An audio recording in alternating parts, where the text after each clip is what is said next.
Praticamente todas as pessoas que estão aprendendo inglês, a maior dificuldade delas é com a conexão das palavras.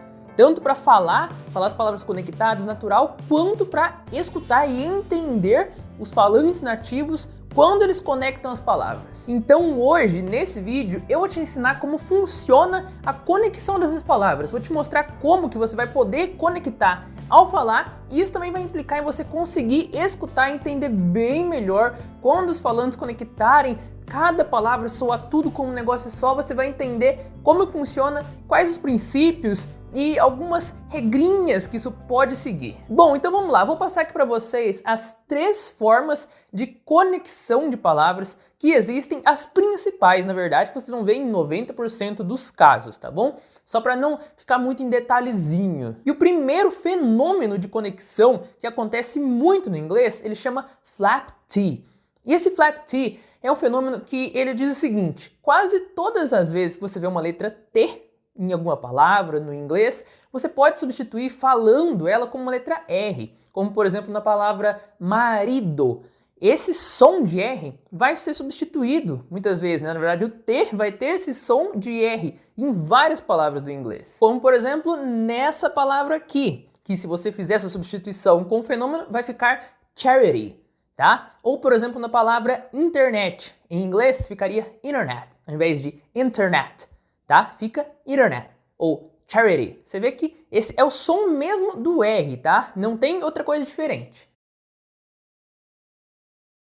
E agora, como que isso vai implicar então na conexão das palavras, né? Uma palavra conectada na outra rápido. Isso vai implicar quando a letra T vier no final de alguma palavra, tá? Porque se você não vai pronunciar a letra T certinha no final mesmo, senão vai ficar picotado. E você vai ter essa sensação de sonoridade rápida e tudo junto, substituindo o T por um R. Por exemplo, na frase get out of here, tá? Get out of here. Você vê que não é get out of here, é get out of, tá?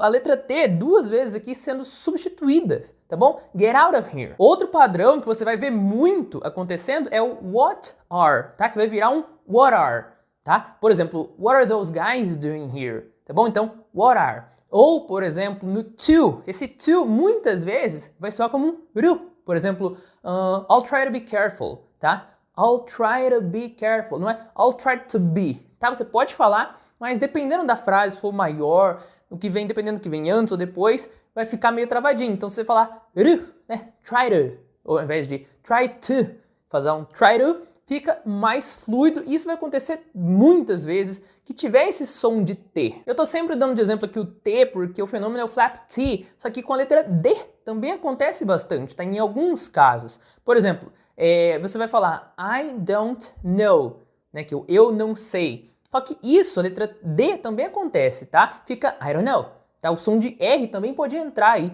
Então, são alguns casos, tá? Mas com a letra T acontece muito. E agora aqui para o nosso segundo fenômeno de conexão, que é o ED mais o T, tá? Que seria o seguido da letra T, tá bom? Esse ED vem do verbo, tô falando com o verbo no passado, tá? Que são os regulares, que terminam com ED, tá bom? Sempre que eles vierem com o som de T na próxima palavra, por exemplo, tem o verbo ED, depois tem uma palavra que começa com T.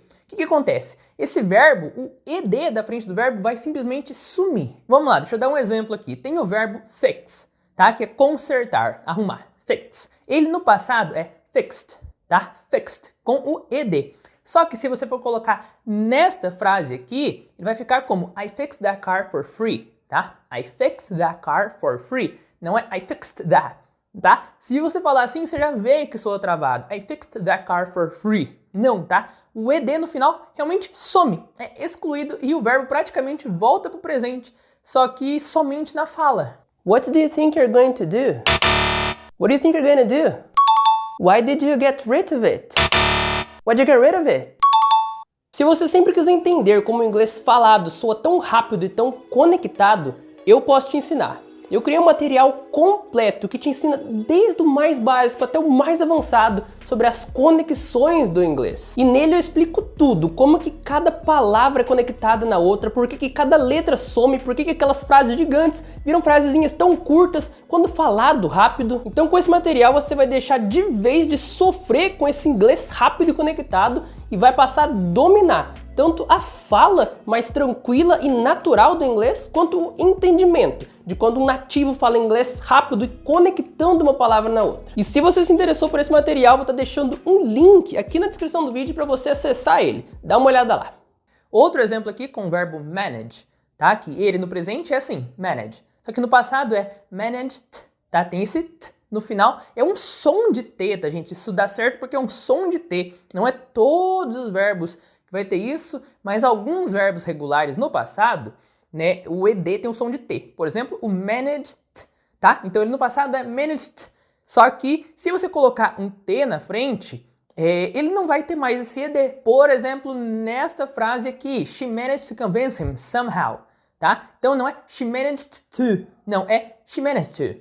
She managed to. Você vê que o manage no presente é o que sai da boca, sabe? She managed to convince him somehow, tá bom? Então isso acontece muito. E esses verbos no ED, né, no passado, vão ser muito seguidos de um to, de um the, de um that, this, tá bom? É o que mais vai acontecer na maioria das vezes, só para vocês já ficarem cientes, tá? Então sempre que vier esse EDzinho seguido de um to, um the, um that, um those, alguma coisa assim, você vai juntar e só corta o ED, senão vai soar meio picotado. Só fique bem atento para essa regrinha desse fenômeno, tá? Que tem que ser assim, porque em alguns casos não vai ter, tá? Vai realmente ser pronunciado o ED. Por exemplo, o verbo work, né? No passado é worked, tá? Segue o mesmo exemplo, mesmo padrão, final ED, tem o som de T, worked. Só que se for falar, por exemplo, I worked for him for a long time. Você vê que foi pronunciado I worked for him. Eu worked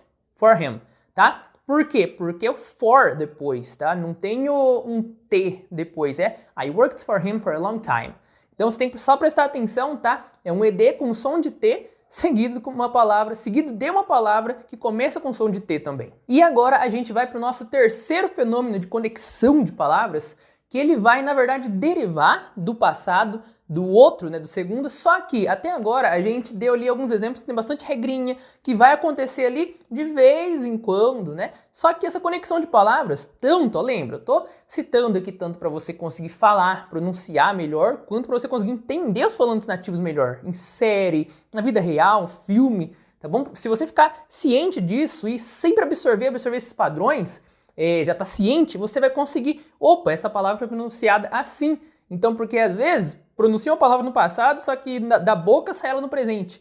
Isso é muito comum de acontecer. Então, você tem que estar ciente dessas conexões, do jeito que conecta, porque da boca vai sair uma coisa um pouco diferente do que realmente é. Se você já estiver ciente disso, já estiver acostumado, saber que isso existe, você vai conseguir identificar qual palavra que é quando sair da boca um pouco diferente. Então vamos lá, o terceiro fenômeno aqui é terminando e começando na mesma consoante, tá? Eu falei que até agora teve bastante exemplos de exceção, que isso vai aparecer de vez em quando, só que esse fenômeno de conexão, ele vai aparecer sempre, quase todas as frases, quase toda hora, os nativos vão conectar desse jeito, tá? Porque é o jeito que eles mais conectam no inglês. E como que esse fenômeno de conexão funciona, tá? É assim, sempre que uma palavra terminar em uma consoante e a próxima começar na mesma consoante, vai juntar as duas. Então vai parecer que cortou um pedacinho da palavra anterior, que é o que a gente repara muitas vezes acontecendo. Parece que cortou uma letra, parece que a letra virou outra letra, né? Às vezes vai acontecer que nem aconteceu, por exemplo, no T, que virou um R, né? E às vezes vai acontecer realmente que tira a letra do final, que é o que vai acontecer nesse exemplo que eu vou dar para vocês. Por exemplo, nesse exemplo aqui embaixo, eu falei que quando terminar com uma consoante, por exemplo, aqui termina com S no gas, e a próxima começa com uma consoante, a mesma consoante. Gas e depois station. E então, essas duas juntas vai conectar nas duas, vai ficar gas station, tá bom? Gas station. Vai pronunciar tudo junto. E o bom desse fenômeno, tá, que eu falo que ele acontece toda hora, é porque é com qualquer consoante. Não é, é com ED, é com T. Não, tá? Qualquer consoante. Por exemplo, com a letra G, né? A gente não deu exemplo com a letra G, mas aqui, ó, nessa frase aqui embaixo, the dog got scared during the storm, tá? The dog got scared. Você vê que eu não falo the dog got scared. Não, porque got scared, né? The dog got scared. Não. Sempre que picotar, se sentir que tá picotando ali, é porque tem algum fenômeno, tem alguma coisa ali que deixa essa frase mais natural. Então você vê que não é the dog got scared. Não, é the dog got scared. Já junta uma na outra. Já começa uma, já pulando pra outra, tá? The dog got scared, tá? Então, você vê que já tem também o scared during. Então, é scared during the storm. Então, você vê que acontece muito com isso. É muito legal você observar isso.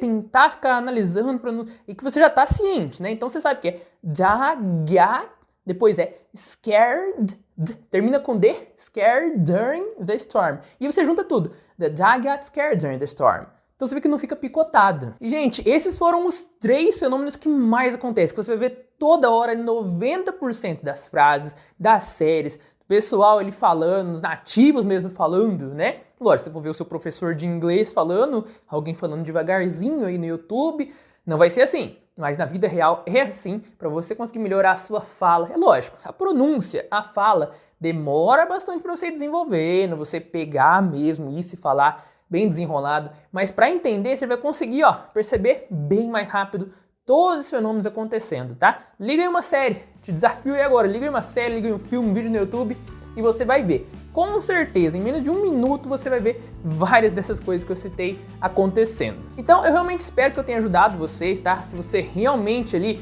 ficou ali, né, mais curioso, mais ciente que isso acontece, você não sabia ainda, você não estava ciente, tá? Comenta aqui embaixo, pode falar aí se tiver mais alguma coisa que você queira acrescentar, eu ficaria muito grato e o pessoal aí também que está aprendendo.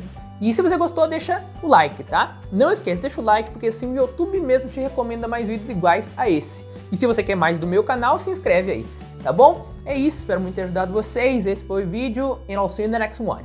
See ya!